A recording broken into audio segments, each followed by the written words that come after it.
الطاهرين المعصومين الذين أذهب الله عنهم الرجس وطهرهم تطهيرا. عظم الله أجورنا وأجوركم. Condolences to everyone on the occasions that we are commemorating. Alhamdulillah, we've all been very active the last couple of weeks as far as majalis aza in mourning of Imam Hussein alayhi salam. And even though we're coming to the end of Muharram, for us it's still a continuation in mourning for Imam Hussein. Just a few days ago, it was the martyrdom anniversary of Imam al-Sajjad alayhi salam, and unfortunately we weren't able to have an English program here in the Musalla, so I wanted to share some information as far as the life of Imam al-Sajjad. Hopefully we will all somehow benefit not only in gaining more insight into the life of Imam al-Sajjad, but also understand the dynamics of our Imams and take something with us home. Ultimately, the worst of things for us to do is to psychologically differ and create two kind of outlooks in our life. One, the religious side, the other, the me side. One of the biggest problems that we have in our society is you see that a lot of people around you are kind of like bipolar, schizophrenic, two personalities, double-faced. When they're in the masjid, the Husayniyah, the Musalla, the Muslim school, they behave in a certain way. When they're with their family, they behave a different way. When they're with their Muslim friends, they behave a certain way. When they're with their non-Muslim friends, they behave a certain way. And unfortunately, there's nothing that they are taking with them as far as the overall message of Islam, and in our case, the message of Ahlul Bayt alayhim salam. When you come across a hadith from Ahlul Bayt that is instructing you to do something, and it has no impact on you, it doesn't change your outlook, your behavior, your conduct, your mindset, then it's going to be really, really problematic. One of the things that we regularly encounter is living in a Western world. You are not able to avoid who you interact with, but you are able to be selective in the type of friends that you interact with. Your associates are one thing, your classmates another thing, your workmates another thing, but your friends always need to carry the most unique, the most special of qualities and characteristics.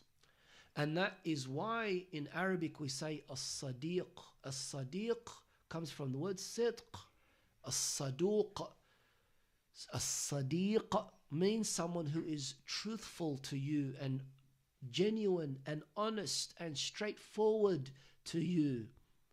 Whether you like it or not, you brush off onto the other person that you are with, and they brush off onto you as well.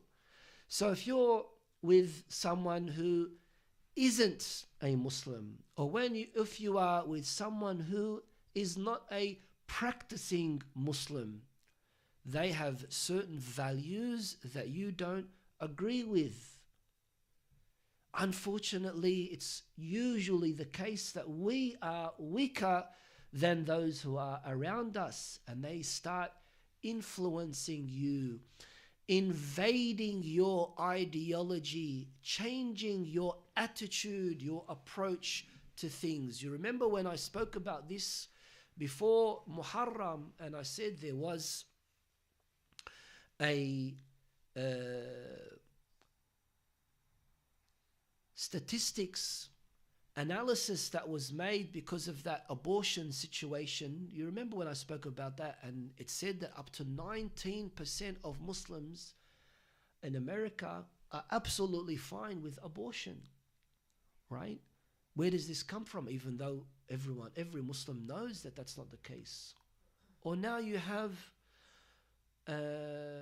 Muslims who are LGBTQI plus friendly.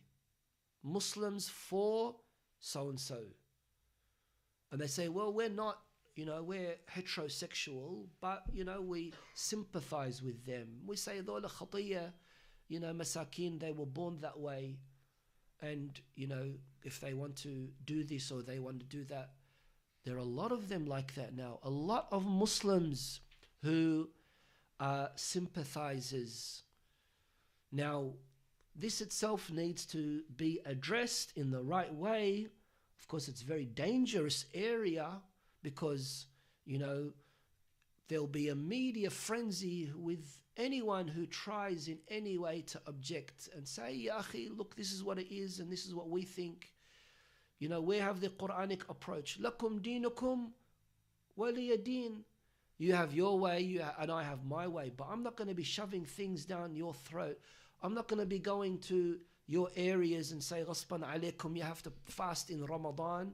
You shouldn't be coming to my house, to my classroom, to my this, and say, no, you have to do this and you have to do that and you have to think this way and you have to believe in that way. The point in all of this introduction, it's a long introduction, is that if we don't have the correct mindset as far as the followers of Ahlul Bayt, we're going to be easily influenced. And if we hang around the wrong people, even though they might be absolutely good and fine, they're nice, they're kind, they're gentle, they're friendly, but their values are different to your values. Whether you like it or not, it will influence you. And that's why it's said in our fiqh that there are certain things that you're not allowed to do in front of a non-Muslim. There are certain things that you're not allowed to do in front of a non-Muslim, right? And so someone once said to me, oh, why are we discriminating against this and why are we doing that and why are we doing this? There are certain things that can't be avoided. If you're in the presence of someone who continuously says, oh yeah, I'm with my boyfriend or with my girlfriend, and they continuously say it all the time, of course that's going to have an impact on what it is that or how it is that you think. Or in today's industrialized world where everyone needs to work, you can't live without a family or without a house that doesn't have two incomes coming. So the pressure is always on the man working and the woman working. The man has to work, the woman has to work. Even if it comes at the cost of delaying for marriage or doing this or avoiding that, doesn't matter. My career comes first. That's why you see that marriage, unfortunately, is so much, comes in a later age in a person's life. And that's devastating. According to Islam, that's devastating. Because the older you are, the more difficult it is to mold yourself according to the shakhsiyya and the personality of your partner. The younger you are, you're able to quickly make adjustments. The older you are, the more stubborn you are, the more difficult you are. Maybe not in the bad way. Khalas, that's your way of thinking, that's your mentality. Someone likes to press the toothpaste this way so it comes out. Someone else likes to roll it. Who's the roller? Right? Someone else likes to press it. So this is a very, petty example, isn't it? I've had to do a divorce because of that. I've had to do a divorce because of that, right? If we don't activate, coming back to my first sentence, if we don't activate Ahlul Bayt in our lives, that's the conclusion or the ending that we are going to have. Imam al-Sajjad alayhi salam, coming to our topic for tonight.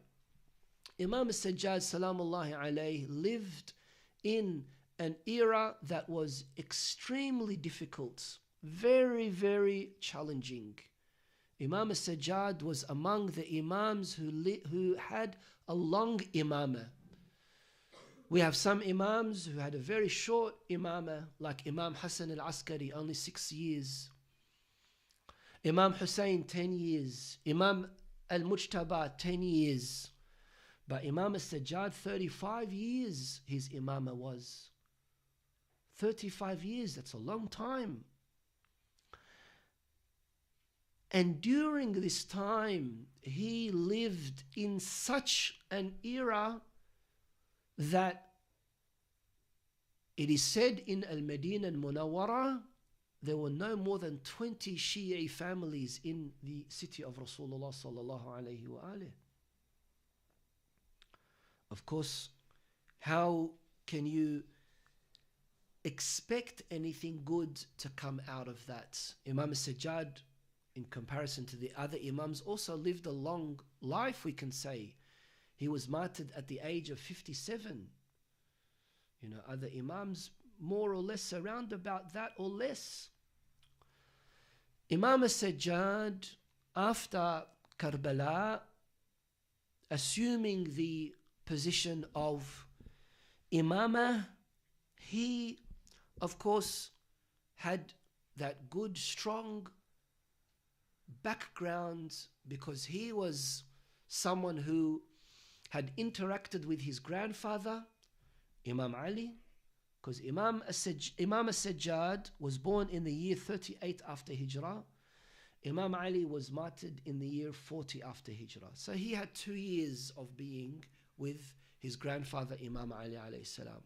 When we talk about age as far as the Ma'sumin, by the way, don't think of it as who we are. No, Imams are completely different. That's why we have an Imam who became Imam even before the normal age of Bulugh. Look at Nabi Allah Isa. قالوا كيف نكلم من كان في المهدي صبيا قال إني عبد الله. Jesus alayhi salam answered while he was still in the cradle, a newborn, still just born. Not only did he say, Inni Abdullah, he said, Allah has given me hikmah and al-kitab, atani al-kitab, waja'alani nabiyya, waja'alani mubaraka. And he is a baby, an infant baby, a few days old, we can say. So when it comes to our ma'sumin, it's beyond the limits, the limitations of age. And all the way until the year 95, in which Imam al-Sajjad was martyred. He was martyred by the governor of Al-Madinah under the direct command from the Umayyad ruler by the name of Abd al-Walid ibn Abdul Malik ibn Marwan. I'm sure you all know that the Muslims were still very fresh in their understanding of Islam, in their implementing of Islam. Many people had still not yet received the message of Islam in their hearts. Many were even forced to convert to Islam because they didn't want to leave Mecca. They didn't want to leave Medina, right? When the Holy Prophet ﷺ conquered Mecca, the only people that were there living that didn't leave were the Qurayshis. And the last person to resist, the last person to fight against Islam, and the last person to resist, and the last person to even convert was no one other than Abu Sufyan. Abu Sufyan is the father of Muawiyah, and Muawiyah is the father of Yazid. Now, this evil tree, of course, played a primary role in establishing what's going to happen in devastating the Muslim Ummah. Until the third Khalifa, the Qurayshis were in full control of the Muslim Ummah. After the Holy Prophet ﷺ, as you all know, there were many dramas that were occurring. The Holy Prophet had said, "Ya but look everyone, the next person after me is Ali ibn Abi Talib. Ali minni bimanzilati Haruna min Musa. علي مع الحق والحق مع علي من كنت مولاه فهذا علي مولاه." And all these other hadiths that the Holy Prophet had spoken about, had mentioned in public. But yet, upon the demise of Rasulullah sallallahu alayhi wa everyone went on the other side, except for a very, very small number of people. إلا القليل. What do we say in dua الندبة? إلا القليل ممن وفى لرعاية الحق فقتل من قتل وسبي من سبي. When you read dua الندبة,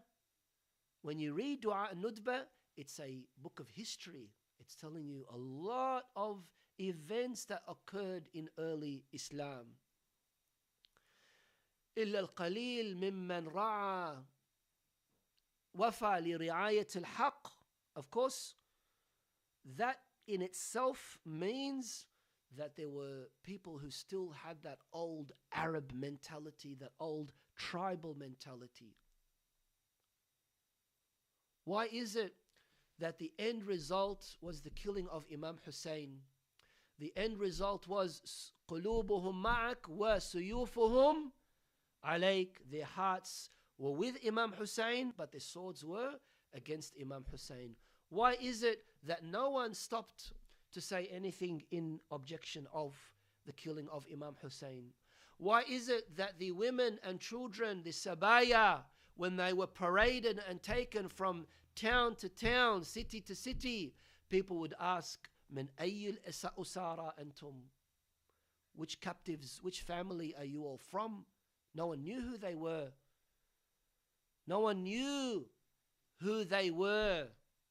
They knew something, that there was something called Ahlul Bayt and Imam Hussein, but for them, they thought the Imam, they thought the Ahlul Bayt were Khawarij, were rebels, were troublemakers that Yazid had to deal with. And of course, that itself is very hurtful, isn't it? They didn't accept Islam wholeheartedly. Even the Holy Prophet sallallahu alaihi wasallam, he said, "Idhabu fa'antum at-tulaqa." Go. I'm not going to waste my time and energy on you people, ya Qurayshis. Qurayshis, they were in control. They were giving it between each other, not only as far as the Khalifa, but the governors. And then after that, it fell into the hands of the Umayyads. And then after the Umayyads, it fell into the hand of the Abbasids. And it was going down and down and down and down and down. Yazid was the Khalifa for 3 years. In the first year, he killed Imam Hussein. In his second year, he massacred Al-Madinah Al-Munawwara. So much so that they say blood was running in the streets in Medina. In the third year, he attacked the holy Kaaba with a catapult. And he was only the Khalifa for 3 years. Just imagine what he would have done later on after that. Just before I came, in Masjid al-Zahra, I was giving a talk about the level of corruption. And I'm going to share some information that I didn't mention there, but I will say here. But during this time, Imam Ali alayhi salam, on more than one occasion, expressed how he felt. For example, he said, فَصَبَرْتُ وَفِي الْعَيْنِ قَذَى وَفِي الْحَلْقِ شَجَى أَرَى تُرَاثِي نَهَبًا. So I adopted patience, so much so that there was like I had a prick in my eye, a thorn in my eye. My eye was pricking me, and so much so that I felt suffocated in my throat. And I was watching while my inheritance was being looted. That's what Imam Ali says. All of this was happening under the eyes of Imam Ali. Yes, they were consulting him. The second Khalifa, he says, لولا علي لهلك عمر. They were consulting him many times. They would say, Ya Amir al-Mu'mineen, Ya Ali ibn Abi Talib, what do you think about this case or that case? Imam Ali would give them direction and guidance. But they never said, you are a'lam, so therefore we should give it to you. They never said, your authority, you're more qualified, you're this, you're that. No, because what they wanted was power. And Imam Ali alayhi salam said, the last of my concerns is power. So not only was Imam Ali alayhi salam put aside, he was also cursed on the manabir for decades, as you know. Not only was Imam Ali cursed, but people were swearing at Imam Ali. Yani a whole generation اتربوا على اللعن والسب Imam Ali alayhi salam. A whole generation grew up with this in their minds. Of course, when someone says, let's go, we're going to kill Imam Ali's son, Al-Hussein, people are not going to object. People didn't object when Muawiyah prayed Salatul Jum'ah on a Wednesday. People did not object when Muawiyah prayed Salatul Jum'ah on a Wednesday. People did not object when there were people, there was a Khalifa who he was so drunk,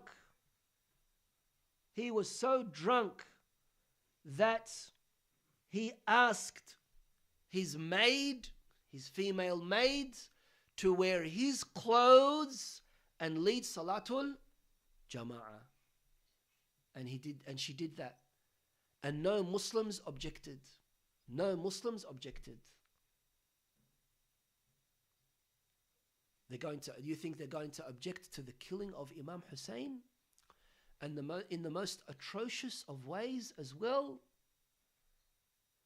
This is the kind of environment that Imam al-Sajjad alayhi salam grew up in.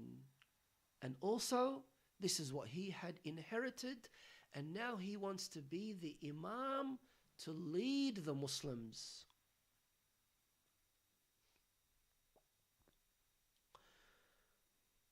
We know that, as I was saying, one of the things that we understand is, as they say in Arabic, الناس على دين ملوكهم. الناس على دين ملوكهم. People follow the deen of their ruler. Whoever their ruler may be, people follow. People are like sheep. They're like cattle. They're just going to follow with whatever it is that is being said in general public. This is طبيعة الإنسان. And that's why إذا صلح العالم صلح العالم. If the alim on the top is good, those who are under him is good. إذا فسد العالم. If the alim is corrupt, then of course the alim is also going to become corrupt. If the ruler like Yazid This is exactly what Imam Hussein alayhi salam said, that if the ruler like Yazid becomes the ruler, فَعَلَى الْإِسْلَامِ السَّلَامِ. We need to bid farewell and say, Khuda Hafiz, ma'a salama ya Islam, if Yazid is going to become the ruler. Because Yazid, different to Muawiyah, at least Muawiyah was doing things behind closed doors. Yazid was doing it publicly. Medina al-Munawwara was Markazul Fasad, was Las Vegas, it was Sin City, the Medina of Rasulullah sallallahu alayhi wa alayhi. Musicians would get paid and singers would get paid more than ulama, more than anyone else. If you wanted to learn how to sing and dance and not be condemned by anyone, you would go to Al-Medina Al-Munawwara. And Imam al-Sajjad alayhi salam is living during this time. You remember when we spoke about the biography of Imam al-Sajjad and his contributions, and one of the things that I said was that he would buy slaves and keep them with him for a year, teach them, learn them, teach them a trade, make them literate, make them know how to use money, and then free them. And I said that in the emancipation of abolition of slaves in America, you remember when I had that talk? 25% of slaves went back to their masters because they didn't have a trade, they didn't know what to do. They didn't even know how to use money. But Imam al-Sajjad alayhi salam would rabbi them for 1 year, ala hubbi ahlul bayt alayhi salam as well. Make them full-on Shi'is, full-pledged Shi'is, and then let them free, set them free. And of course, that's why in a very short period of time with Imam al-Baqir, Medina was mostly Shi'i. Imam al-Sadiq, Medina was mostly Shi'i, because there was a lot of groundwork happening during that time. Yes, we understand that in the year 61 after Hijrah, with the martyrdom of Imam Hussein alayhi salam, nobody cared. Nobody cared. Yeah, there were the movement of Al-Tawabin and Al-Mukhtar, etc., etc. But in general, nobody cared. The overall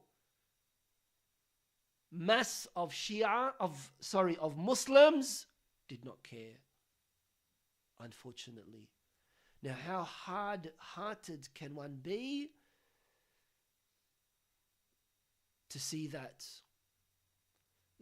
Ibn bint Rasulullah sallallahu alayhi wa alayhi is killed, and in that specific way, and nobody react or nobody say anything?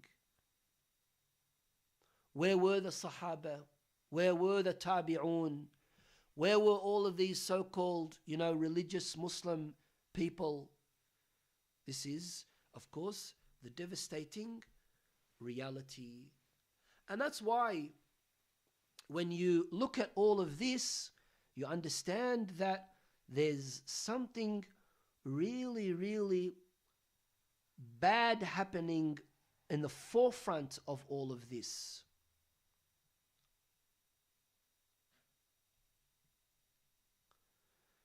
Let me share with you a story. You all know that Al-Hajjaj ibn Yusuf al-Thaqafi, he was one of the governors under Al-Walid ibn Abd al-Malik, who was the Khalifa during the time of Imam al-Sajjad. Al-Hajjaj, they called him As-Safah. As-Safah means the bloodthirsty. As-Safah means the bloodthirsty. That's what they call him. Right? Ironically, if you were to ask people outside of the Shi'i faith, what do you think about Hajjaj? They would praise him. They would praise him. If you were watching my clips today in Muharram, one of the people directly responsible for the running over the bodies of the shuhada of Karbala was named, his name was Al-Husayn ibn Numayr or Namir. A lot of Sunni ulama grade him as reliable in narration of hadith. And he has hadith in Bukhari and Muslim. What does that signal to you? We don't want to open this can of worms because there's a lot that can be said about this. And this is going to be my last night for a while, so therefore I have a lot to say, inshallah. Sallu ala Muhammad wa ali Muhammad.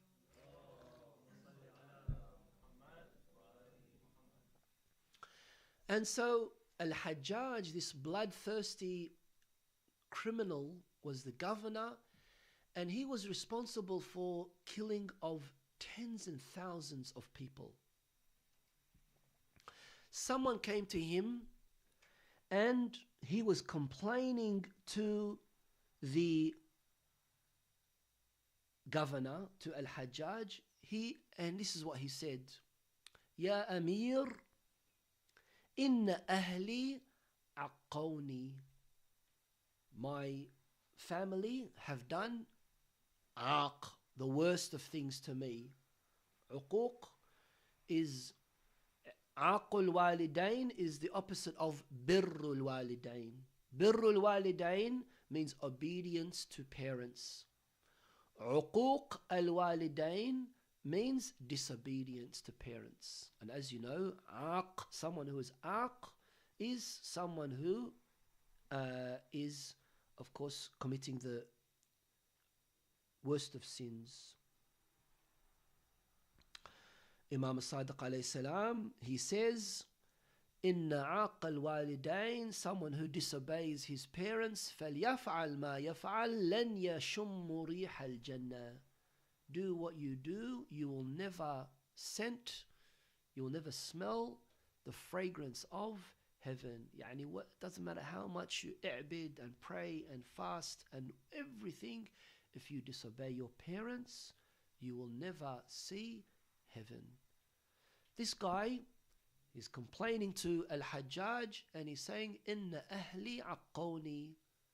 My family have done the worst atrocities, the worst of things to me.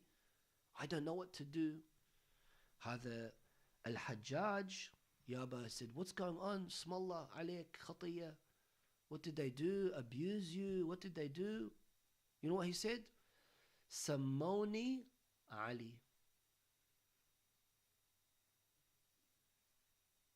Sammoni Ali.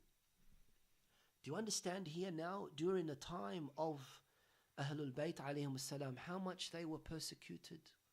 How much something as simple as a name would get someone killed? That's how we have it in Iraq. We had that for years after 2003. They were killing people according to their hawiyah. In Afghanistan, the same thing. In Pakistan, the same thing. Alhamdulillah, you're here, قاعد ومرتاح وحاط رجل على رجل, right? And you say I'm Shi'i and you show your tattoo of that you're Shi'i and whatnot. But in other places, you'll get yourself killed.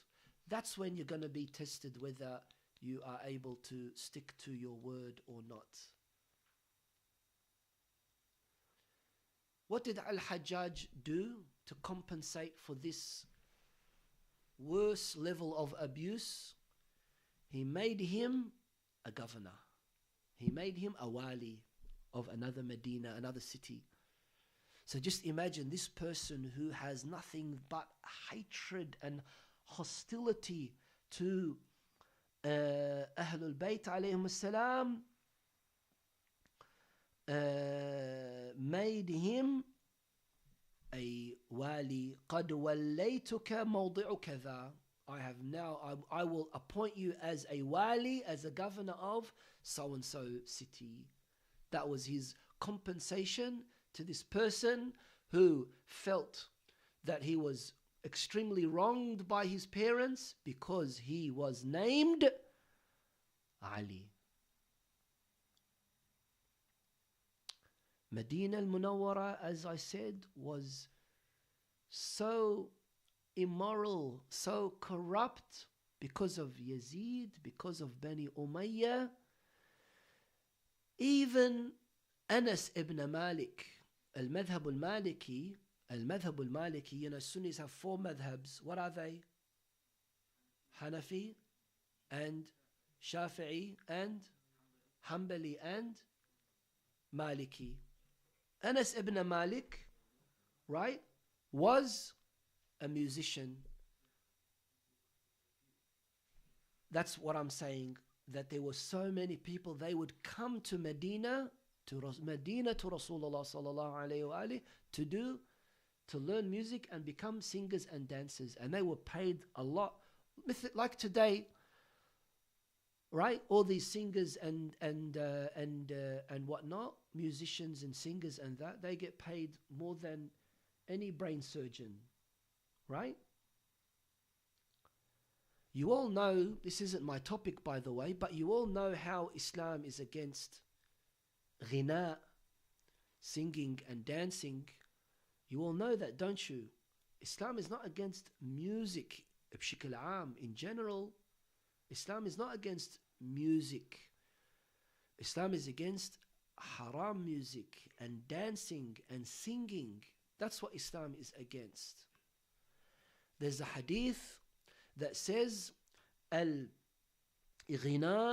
ruqyatul zina, al-ghina da'iyatul zina. That ghina, that singing and dancing, is a door to zina wal a'yadhu billah. If you have this combination of alcohol and singing and dancing, what else is there going to be? Because all these 3 things make you numb, takes you into this zone that you're not supposed to be. With music, you'll all agree that music makes you feel something, doesn't it? Makes you feel, مثلا, for example, it makes you feel relaxed, makes you have istirkha. Then there's that kind of common music that is nowadays. You know, for example, if you go to a shopping center, if you walk into a shop, you'll hear the most foul of language, right?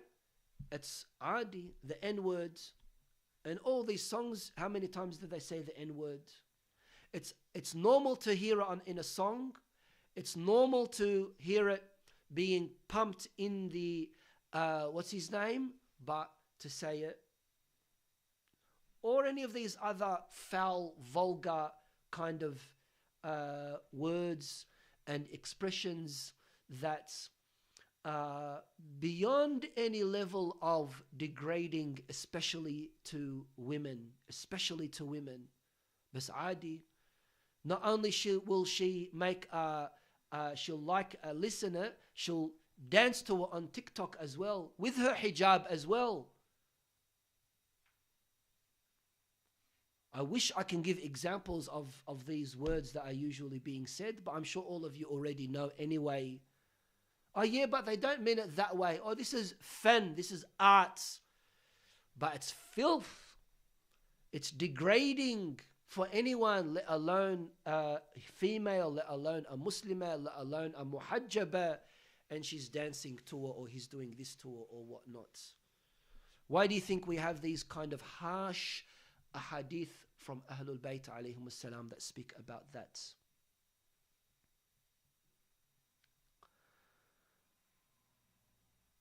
During this time as well, during this time where Imam al-Sajjad alayhi salam had to deal with all of these things, the aftermath of Karbala, the spreading of corruption and evil and fasad, the Khalifa doing whatever it is that he wants, at the same time. Also, on top of that, these qassasin. What's qassasin? People who were paid by the Khalifa to sit in the masjid and sort of qusas. Qusas, stories that have no basis whatsoever.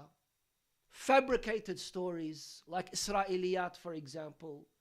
They were paid to praise, for example, Bani Umayyah, or to say this hadith to distract people from Ahlul Bayt alayhim salam, to distract people even from Rasulullah sallallahu alayhi wa alihi. They did that a lot. Why is it that, who knows, why is it that only we Shia say Hayya ala khair al-amal? Anyone knows the story behind that? Only we say Hayya ala khair al-amal, right? Do you know why? In the time of the second Khalifa, there were a lot of conquering of other countries and cities, unfortunately, especially Persia, Greater Persia.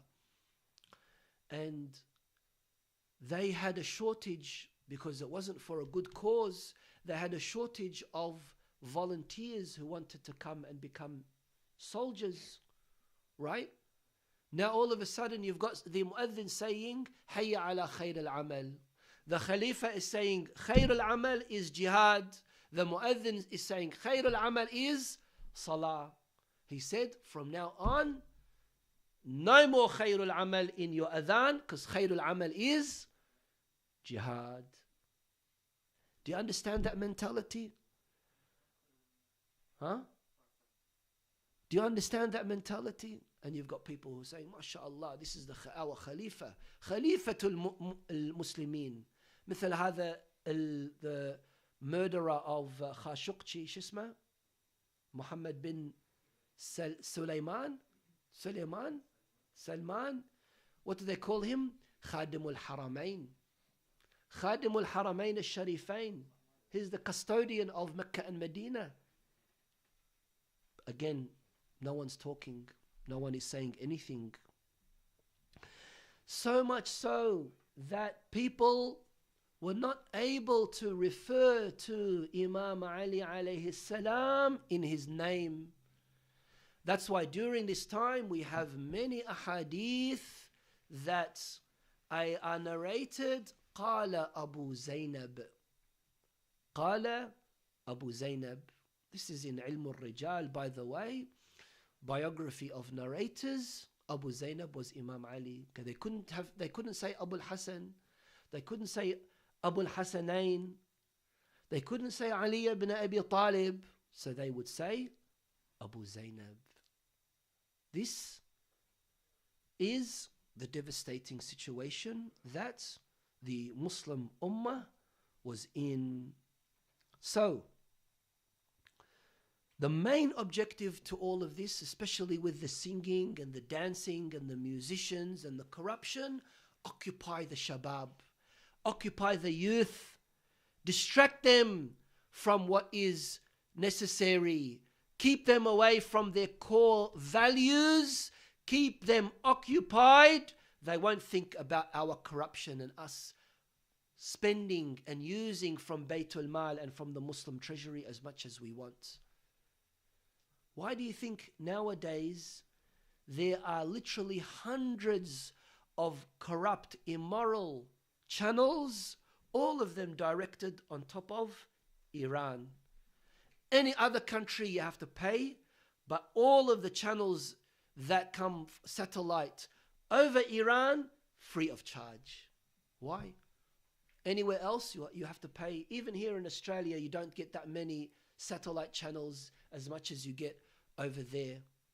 And we're talking about the worst of worst. That even in Australia, it's illegal being broadcasted into Iran by foreign entities is absolutely fine. To corrupt the shabab, to corrupt the youth, to disengage the youth. And of course, that's why we need to always be alert. We need to be aware of the direction that we are doing. Combination of these things. What did we say? Singing, dancing, money, alcohol. These things, all of them are a recipe for disaster, a recipe for moral disaster. That's all of them for us are haram. Unfortunately, we see that there were two paths, the path of corruption and the path of, also the path of righteousness.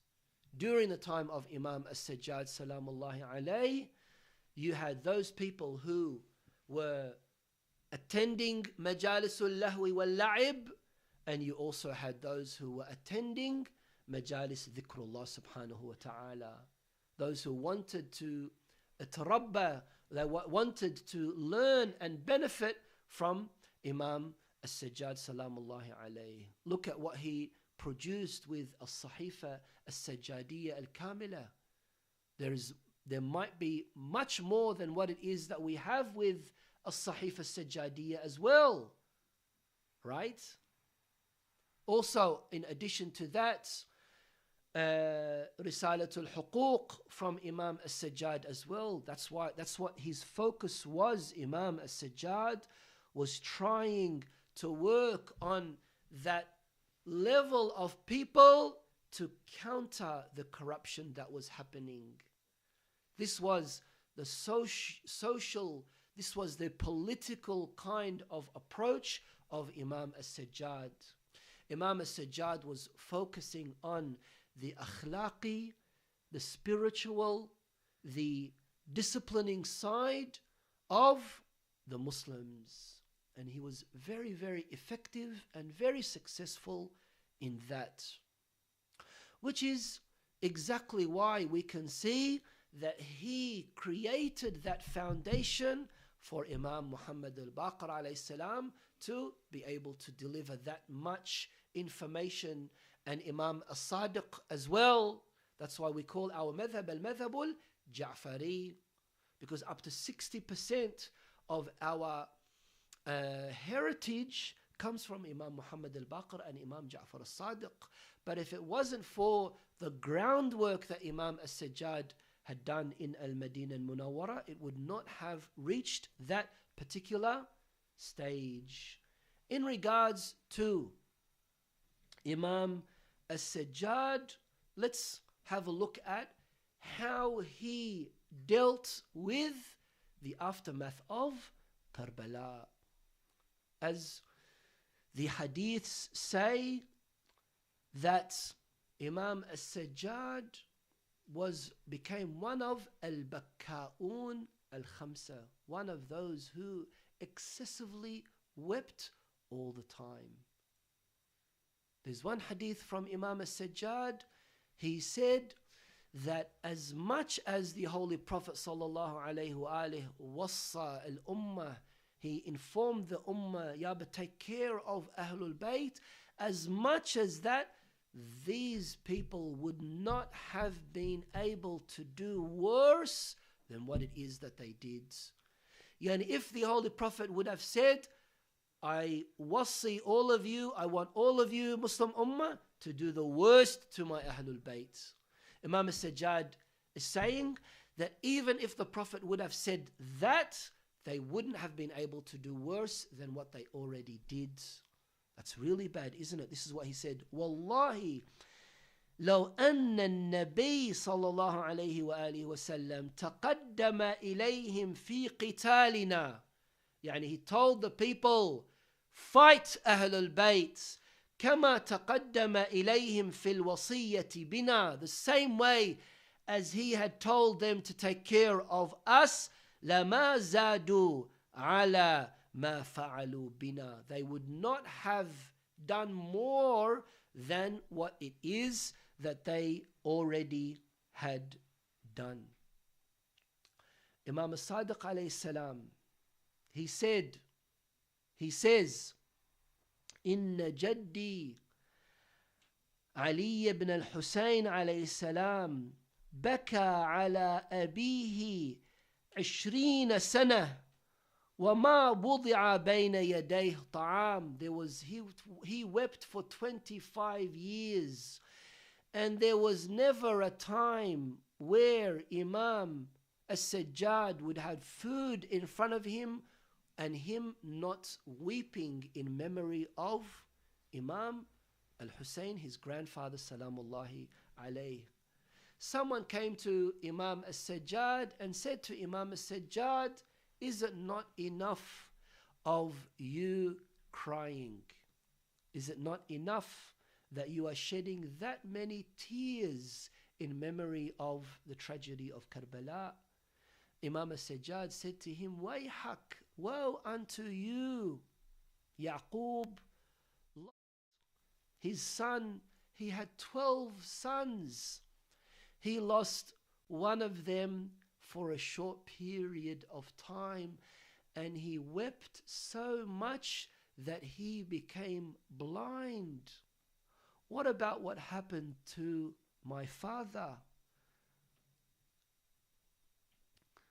وَأَنَا نَظَرْتُ إِلَى أَبِي, I saw my father, وَأَخِي, my brother, وَعَمِّي, my uncle, وَسَبْعَةَ عَشَرْ مِنْ أَهْلِ بَيْتِي, and 17 members from my family slaughtered one after the other. And you not want me to cry, you not want me to shed tears to what it is that happened. This is why it is said that when it comes to Imam al-Sajjad and his weeping and remembering the tragedy of Karbala, he saw someone in the market who was a foreigner, and he said, Ya hadha, are you not worried that if you die in this foreign land, no one is going to take care of you? And he said, how could that be? And I am in the middle of Muslims. He said, aren't you not worried that if you die, no one is going to bury you? And this person said, how could that be? And I am among Muslims.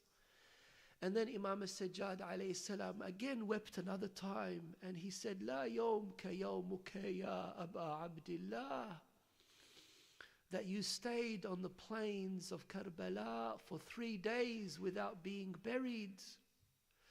Then there was another case where someone was going to slaughter a sheep, and the elderly butcherman said to him, have you given this sheep some water? And the man and the young person, the young butcher said, yes, nahnu ma'ashurul jazzarin, this is our custom, that we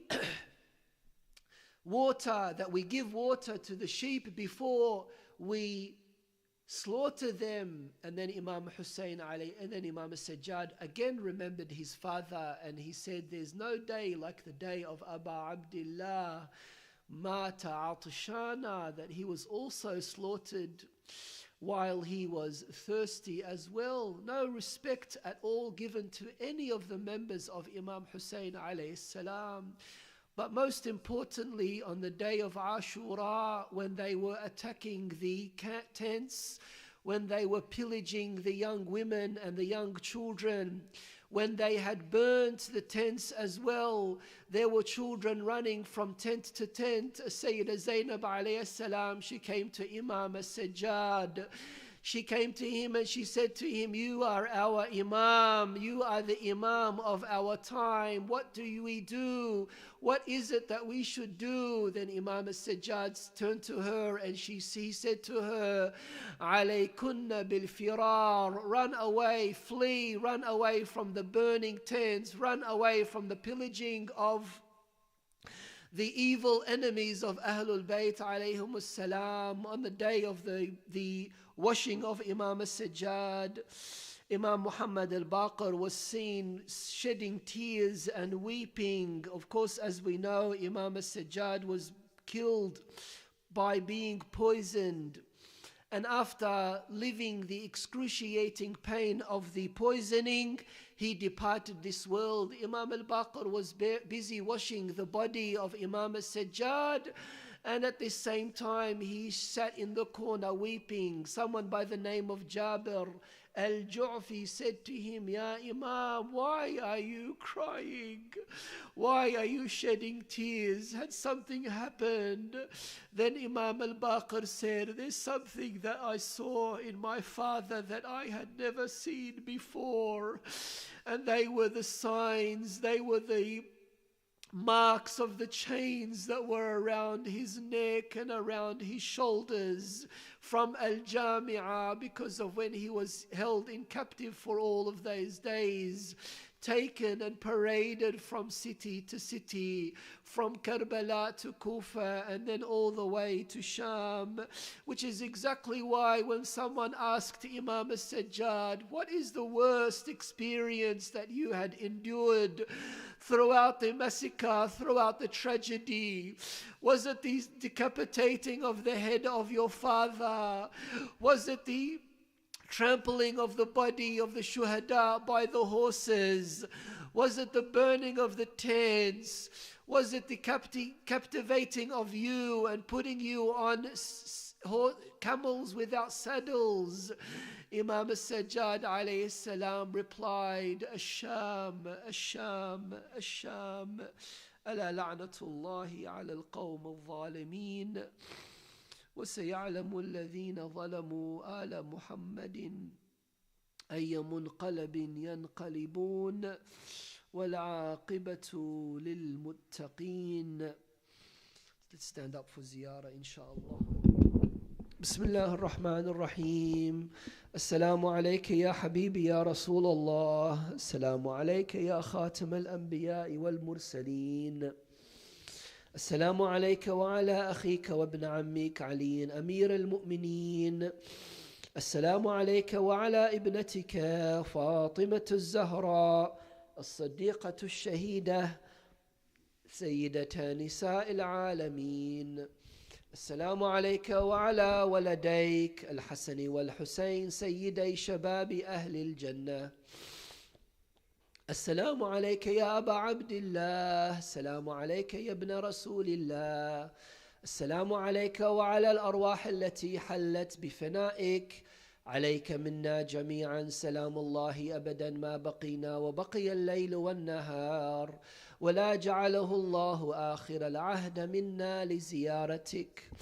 السلام على الحسين وعلى علي بن الحسين وعلى أولاد الحسين وعلى أصحاب الحسين وعلى 9 المعصومين من ذرية الحسين.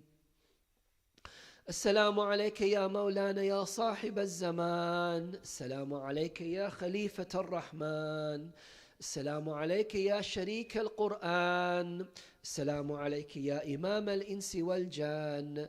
عجل الله تعالى فرجك وسهل الله تعالى مخرجك، وجعلنا من أعوانك وأنصارك وشيعتك ومحبيك والمستشهدين بين يديك، ورحمة الله وبركاته. ورزقنا الله وإياكم زيارة الإمام السجاد في جنة البقيع في الدنيا، وشفاعته في الآخرة، وإلى أرواح المؤمنين والمؤمنات. رحم الله من يقرأ السورة المباركة الفاتحة مع الصلاة على محمد وآل محمد.